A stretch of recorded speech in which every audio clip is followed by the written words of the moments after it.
Sir Nagababu గారికి and Lokesh గారికి మధ్య ఇంటర్నల్ గా ఒక కోల్డ్ వార్ జరుగుతుందని వార్తలు వినిపిస్తున్నాయి సార్. ఎమ్మెల్సీగా ఆయన్ని గెలిపించుకున్నప్పటికీ ఆయన్ని మంత్రివర్గంలోకి తీసుకునేందుకు లోకేష్ గారు ఇంట్రెస్టింగ్ గా లేరు. ఆ నాగబాబు గారితో గేమ్స్ ఆడుతున్నారు లోకేష్ గారు అంటూ కూడా వార్తలు అయితే వినిపిస్తున్నాయి. మరి నిజంగా వీళ్ళిద్దరి మధ్య కోల్డ్ వార్ జరుగుతుందా? అసలు కేబినెట్ లోకి తీసుకోవడానికి లోకేష్ గారికి అస్సలే ఇంట్రెస్ట్ లేదా? అసలు ఎందుకు ఈ విధంగా లోకేష్ గారు నాగబాబు గారి పట్ల వ్యవహరిస్తున్నారు అనుకోవాలి. మరి దీని పట్ల మీ ఒపీనియన్ ఏంటి సార్? లోకేష్ గారు ఏ విధంగా ఉన్నారు అండ్ పవన్ కళ్యాణ్ గారు ఏ విధంగా ఆలోచిస్తున్నారు ఈ విషయం?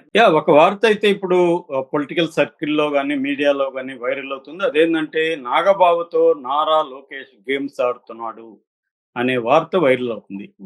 దీనికి కారణం ఏంటి? నిజమేనా అనుకున్నప్పుడు మనం గాని కొంత వెనక్కి వెళ్లి చూస్తే నాగబాబు రాజ్యసభకెళ్తాడని, తర్వాత ఆయన స్టేట్‌లో ఉండడానికి ఇష్టపడట్లేదని, తర్వాత కార్పొరేషన్ పదవి తీసుకోవడానికే నాగబాబు మొగ్గు చూపుతున్నాడని, ఇలాగా main stream Telugu Desam media TV5, ABN ఇలాంటి మీడియాలోనే ఈ వార్తలొచ్చాయి.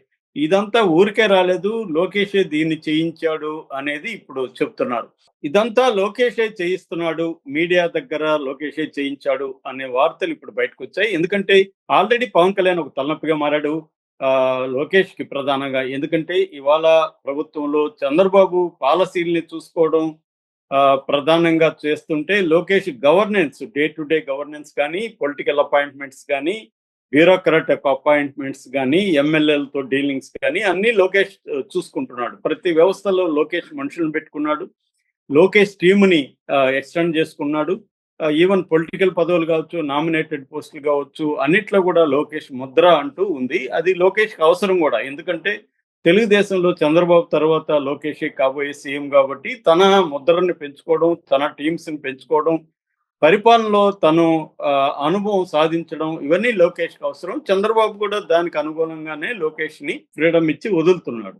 సో ఈ కాంటెక్స్‌లో లోకేష్‌కి ప్రధానంగా ఇబ్బందికరంగా మారబోతున్నది ఎవరంటే పవన్ కళ్యాణ్. ఎందుకంటే పవన్ కళ్యాణ్ లక్ష్యము, లోకేష్ లక్ష్యము క్లాష్ అవుతాయి. లోకేష్‌కి తను సీఎం కావాలి. పవన్ కళ్యాణ్‌కి తను సీఎం కావాలి. పవన్ కళ్యాణ్ చంద్రబాబుని సీఎంగా ఒప్పుకుంటాడు గానీ, లోకేష్ సీఎంగా ఒప్పుకొని పవన్ కళ్యాణ్ డిప్యూటీగా ఉండడానికి ఒప్పుకోడు. విధి లేని పరిస్థితిలో తప్పని పరిస్థితిలో చెప్పలేం గానీ, అతనికి వీలైనంత వరకు దాన్ని అవాయిడ్ చేయడానికే పవన్ కళ్యాణ్ ట్రై చేస్తాడు. సో, అందుకని పవన్ కళ్యాణ్ ఏం చేస్తున్నాడు, ఈ ప్రభుత్వంలో మంచి జరిగితే తన ఖాతాలేసుకుంటున్నాడు. ఏదైనా చెడ్డ జరిగితే మాత్రం వ్యతిరేకిస్తున్నాడు. తీవ్రంగా దాన్ని ప్రజల్లో వ్యతిరేకిస్తున్నాడు కనే కంటే కూడా వ్యతిరేకిస్తున్నట్టుగా ప్రజల్లో ఒక బిల్డప్ ఇస్తున్నాడు.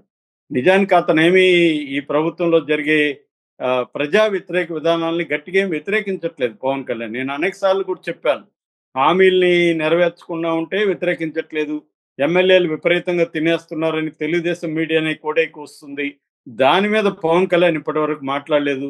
జనసేన మీద కూడా తెలుగుదేశం వాళ్ళు దాడులు చేస్తున్నా కూడా ఎక్కడా నోరు తెరవట్లేదు. ఇవన్నీ జరుగుతుంటే తెరవట్లేదు. తనకి ఎక్కడ మైలేజ్ వస్తుంది? డ్రామా ఎక్కడ ఉంది?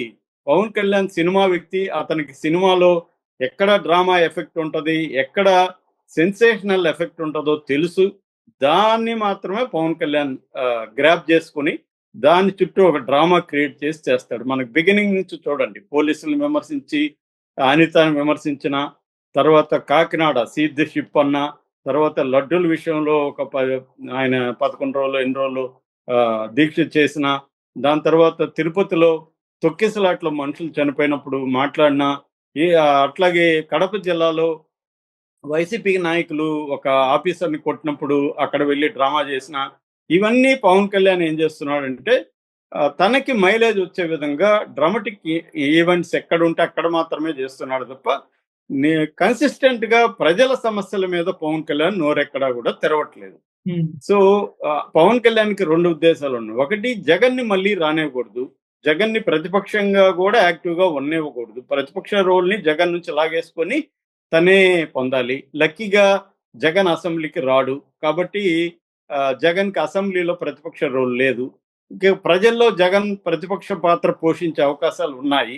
దాన్ని జరగనీయకుండా ఉండాలంటే తానే ప్రతిపక్ష పాత్ర పోషించాలి. ఇది బిగినింగ్‌లో కూడా అన్నాడు. నేను ప్రభుత్వంలో ఉంటాను, ప్రతిపక్షంగా కూడా వ్యవహరిస్తానని పవన్ కళ్యాణ్ చెప్పాడు. అంటే దీని వెనక 2 లక్ష్యాలు క్లియర్‌గా మనం డిఫైన్ చేసుకోవచ్చు. ఒకటి, జగన్‌ని కట్ చేయడం. రెండోది, లోకేష్‌ని కూడా కట్ చేయడం. తను ఎలివేట్ కావడం, ఇది జరుగుతుంది. దానికి లక్కీగా పవన్ కళ్యాణ్కి మోడీ సపోర్ట్ ఉంది కాబట్టి ఇప్పుడు పవన్ కళ్యాణ్ ఏకైక డిప్యూటీ సీఎం గా ఉండడానికి కూడా మోడీ సపోర్ట్ వల్లనే అనేది చంద్రబాబు అనుకున్నాడు. అందుకే ఫెయిలర్ వదిలాడు, తన మనుషుల్ని మాట్లాడిచ్చాడు. కానీ దానికి వ్యతిరేకత వచ్చేసరికి వీళ్ళే పవన్ కళ్యాణ్ చూసుకుంటున్నట్టు ఒక కోల్డ్ వార్ నడుస్తున్నట్టు అర్థం కావచ్చు. ఎందుకంటే ఒకరి అవసరం ఎక్కడికక్కడ కట్ చేయడం లోకేష్ అవసరం. అందుకనే ఇప్పుడు చంద్రబాబుకి ఏమో పవన్ కళ్యాణ్కి ఇంపార్టెన్స్ ఇవ్వాల్సిన అవసరం ఏర్పడింది. సో అందుకనే ప్రతి ప్రభుత్వ దీంట్లో కూడా తన ఫోటోతో పాటు పవన్ కళ్యాణ్ ఫోటో పెట్టమని చంద్రబాబు అనడం. దీన్ని ఎదుర్కోవడానికి లోకేష్ ఏం చేస్తున్నాడు అంటే ప్రతి ప్రభుత్వ కార్యక్రమాల్లో పవన్ కళ్యాణ్ తో ఫోటోతో పాటు అంటే చంద్రబాబు పవన్ కళ్యాణ్ ఫోటోతో పాటు లోకేష్ ఫోటో కూడా పెట్టే విధంగా ప్లాన్ చేసుకుంటున్నారు అనమాట.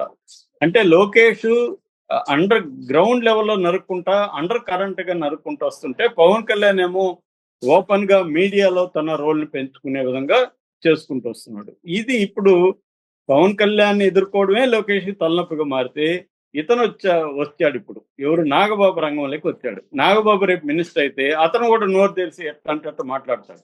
మనకు తెలుసు నాగబాబు నోట్లో ఎలాంటి మాటలు వస్తుంటాయి. మొన్న కూడా వర్మ కర్మ అని చెప్పి ఒక పెద్ద సంచలనానికి తెరలేపాడు నాగబాబు.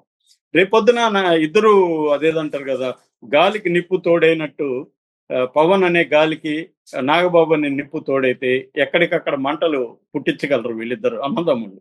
ఈ మంటలు నార్పడానికి మళ్ళీ లోకేష్ నానా బాధలు పడాలి. అందుకని నాగబాబుని మొగ్గలోనే తుంచేయాలనేది లోకేష్ ప్లాన్. సో అందుకని మంత్రిగా నాగబాబు గాని రాకుండా ఉంటే ఈ స్టేట్ పాలిటిక్స్ లకి ఎంటర్ కాకుండా ఉంటే సగం తలనొప్పి తగ్గుతుంది అనేది లోకేష్కి ఉండొచ్చు. కానీ పవన్ కళ్యాణ్ ఇది గ్రహించి గట్టిగా పట్టుబట్టి నా ఎమ్మెల్సీగా చేయించుకున్నాడు. అందుకే ఎమ్మెల్యే కోటాలో ఫస్ట్ పేరు నాగబాబుదే రావడం వెనక పవన్ కళ్యాణ్ గట్టిగా పట్టడం అనేది మనకి కనిపిస్తుంది. దీనివల్ల తాత్కాలికంగా లోకేష్ ఫెయిల్యూర్ కూడా కనిపిస్తుంది. అందుకని నాగబాబు ఎమ్మెల్సీగా ప్రమాణ స్వీకారం చేస్తే కూడా లోకేష్ చచ్చినట్టు అక్కడికి వెళ్లాల్సి వచ్చిందనమాట. అంటే వాళ్ళు ఒకే కూటమిలో ఉన్నప్పటికీ వాళ్ళ మధ్య వైరుధ్యాలు అయితే ఉన్నాయి. ఆ వైరుధ్యాలను ఎలా డీల్ చేస్తారు అనే దాన్ని బట్టే ఈ కూటమి ఎంతకాలం నిలుస్తుంది అనేది ఉంటది. అయితే ఈ వైరుధ్యాలను డీల్ చేయడం అంటే అర్థం ఏంటి? ఈ పరస్పరం ఇద్దరికి అవసరాలు కాబట్టి ఇద్దరు ఉండాల్సిన అవసరం ఉంటది. అంటే ఇక్కడ ప్రతిసారి మనం చెప్పుకుంటుంటాం long term and short term, ఈ రెండు రకాల వ్యూహాలు ఉంటాయి ప్రతి పొలిటికల్ పార్టీకి. షార్ట్ టర్మ్ ఏమో అధికారంలో ఉండడం, అధికారంలో భాగం పంచుకోవడం. లాంగ్ టర్మ్ ఏమో పవన్ కళ్యాణ్ స్వయంగా సీఎం కావడం, దాన్ని అడ్డుకోవడానికి లోకేష్కి తాను సీఎం కావడం. సో ఈ long term and short term వ్యూహాలని బ్యాలెన్స్ చేసుకుంటూ వెళ్లాల్సిన అవసరం ఉంటుంది. అందువల్ల ఈ కోల్డ్ వార్ అనేది అయితే నడుస్తుంటది. ప్రజెంట్ అయితే పవన్ కళ్యాణ్ ఆధిపత్యంలో ఉన్నట్టుగా మనకు అర్థమవుతుంది. ఇప్పుడు నాగబాబు కూడా తోడయ్యాడు కాబట్టి ఖచ్చితంగా తెలుగుదేశం శ్రేణుల్లో ఒక ఆందోళన అయితే మొదలైంది. ఎందుకంటే నాగబాబు మామూలుగానే ఆయనకి నోటి తోలు ఎక్కువ, ఇప్పుడు అధికారం వచ్చేస్తే ఇంకా ఆయన ఎట్లా విజృంభిస్తాడో తెలియదు అన్న పరిస్థితి అయితే ఉంది. Thank you so much.